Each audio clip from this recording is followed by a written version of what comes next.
باللہ من الشیطان اللعین الرجیم بسم اللہ الرحمن الرحیم۔ مومنین کرام السلام علیکم ورحمۃ اللہ وبرکاتہ۔ جیسا کہ آپ حضرات دیکھ رہے ہیں ہمارا چینل، اور میں آپ کی خدمت میں لے کر حاضر ہوا ہوں اپنے چینل کی طرف سے ایک نیا موضوع، جس کا عنوان ہے آداب دسترخوان اسلام کی نظر میں۔ آداب دسترخوان کے متعلق امام حسن مجتبیٰ علیہ السلام ارشاد فرماتے ہیں کہ آداب دسترخوان 12 ہیں جو ہر مسلمان پر واجب ہے ان کا جاننا۔ ان میں سے 4 واجب ہیں،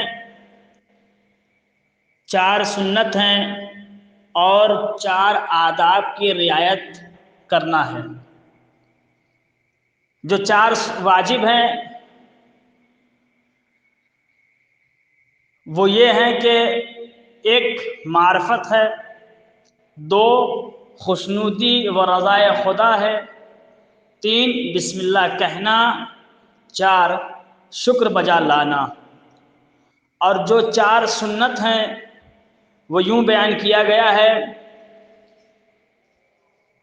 کھانے سے پہلے وضو کرنا، دائیں طرف بیٹھنا، 3 انگلیوں سے کھانا اور انگلیوں کو صاف کرنا۔ اب 4 جو آداب بیان کیے گئے ہیں وہ اس طرح بیان ہوتے ہیں کہ جو سامنے ہے وہی کھانا، چھوٹے لقمے لینا، خوب چبانا، لوگوں کو کم دیکھنا کھاتے وقت۔ حوالہ وسائل الشیعہ جلد نمبر 16 صفحہ نمبر 539 میں اس کا ذکر موجود ہے۔ آداب دسترخوان اسلام کی نظر میں احادیث و روایات میں کھانا کھانے کے آداب ذکر ہوئے ہیں: مل جل کر کھانا کھانا، اپنے نزدیک سے کھانا اٹھانا، تواضع کے ساتھ بیٹھنا، آہستہ آہستہ کھانا، دعوت قبول کرنا، دعوت کے علاوہ کھانا نہ کھانا، سلاد کھانا، ہاتھ دھونا کھانے سے پہلے، پانی پینا، شکر گزاری، بسم اللہ سے شروع کرنا، اسراف نہ کرنا اور پیٹ بھر کر نہ کھانا، گرم پینا، کھانے پر دوسروں کو مقدم کرنا۔ اب مسئلہ پیش آتا ہے، بغیر دعوت کے مت جاؤ۔ جیسا کہ اگر دیکھا جائے تو بعض افراد ہوتے ہیں جن میں مروت نہیں پائی جاتی۔ مروت سے مراد مرئے ہیں، یعنی مرد ہونا۔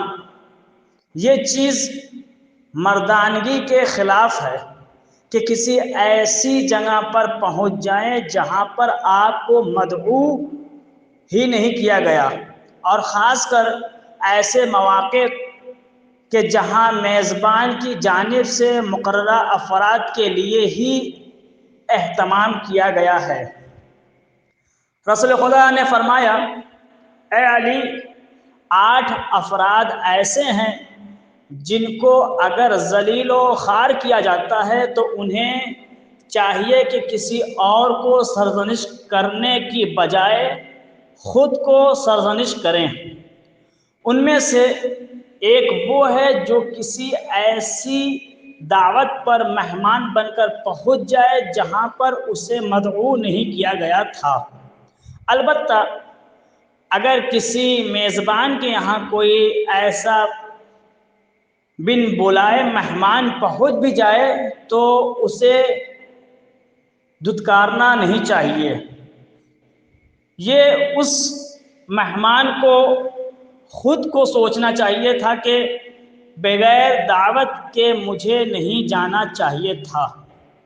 اب جب کہ وہ یہ سوچے بغیر آ ہی گیا ہے تو میزبان اپنے ظرف و اخلاق کے مطابق اس کے ساتھ تعامل کرے۔ اب مسئلہ پیش آتا ہے مہمانداری کے آداب کے متعلق۔ مہمانداری کے آداب سے مراد وہ افعال و حرکات ہیں جو مہمان اور میزبان دعوت کے دوران انجام دیتے ہیں۔ اسلامی تعلیمات کے اندر مہمان نوازی کے متعلق بہت سے آداب وارد ہوئے ہیں۔ ان میں سے بعض آداب میزبان کے فرائض کی شکل میں ہیں اور مہمان کے حقوق کے بارے میں ہیں۔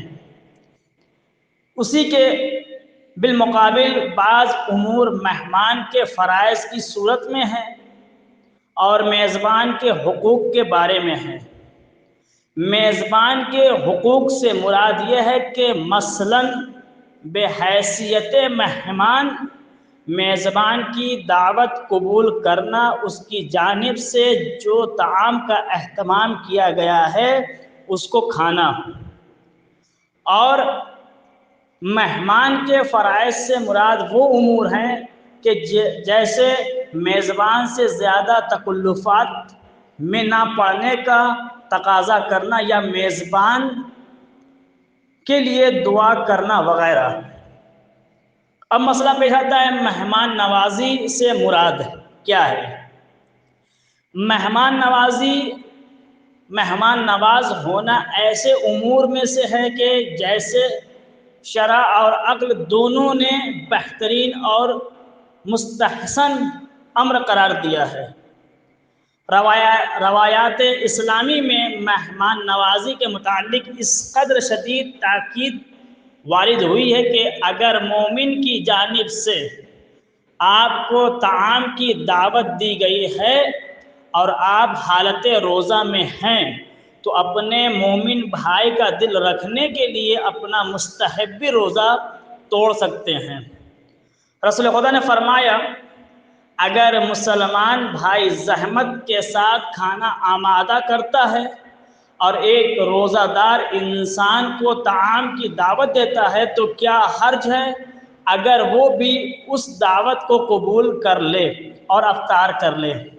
ایک اور روایات میں وارد ہوا ہے کہ نبی اکرم نے امام علی کو فرمایا اگر کوئی مہمانی کی دعوت دے تو قبول کر لیجئے، چاہے اس کے لیے آپ کو طولانی مسافت بھی طے کرنا پڑے۔ اب مسئلہ پیش آتا ہے دعوت مومن قبول کرنا۔ جب انسان کو اس کا مومن بھائی مدعو کرے تو اسے چاہیے کہ خندہ پیشانی سے اس کی دعوت کو قبول کرے۔ رسول اکرم نے فرمایا میں اپنی امت کے حاضرین اور غائبین سے یہ خواہش رکھتا ہوں کہ اگر انہیں کوئی مسلمان دعوت کرے تو اسے قبول کریں، اگرچہ اس دعوت کے لیے ان کو 5 میل کا فاصلہ طے کرنا پڑے، کیونکہ یہ کام جزء دین ہے۔ لیکن اگر مومن کی بجائے کوئی کافر، مشرک یا منافق دعوت دے تو عام حالات میں اس دعوت کی اجابت ضروری نہیں۔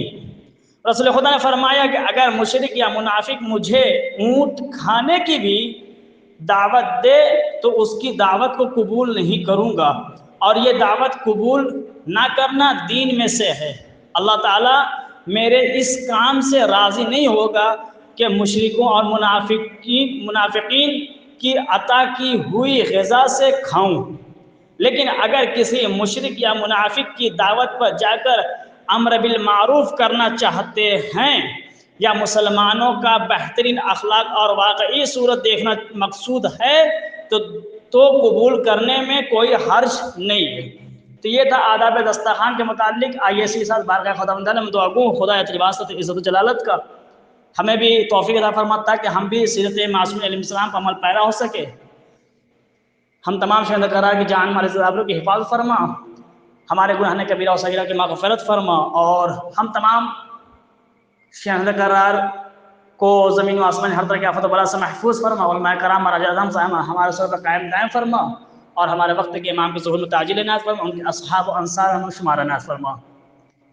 ربنا تقبل منا انک انت السمیع الدعاء۔ آپ حضرات سے گزارش ہے کہ آپ حضرات ہمارے چینل کو لائک کریں، سبسکرائب کریں اور تمام دوستان تک ارسال کریں تاکہ ہمارے چینل سے جو نئے نئے موضوعات پیش کیے جاتے ہیں آپ حضرات اس سے مستفید ہو سکیں۔ والسلام علیکم ورحمۃ اللہ وبرکاتہ۔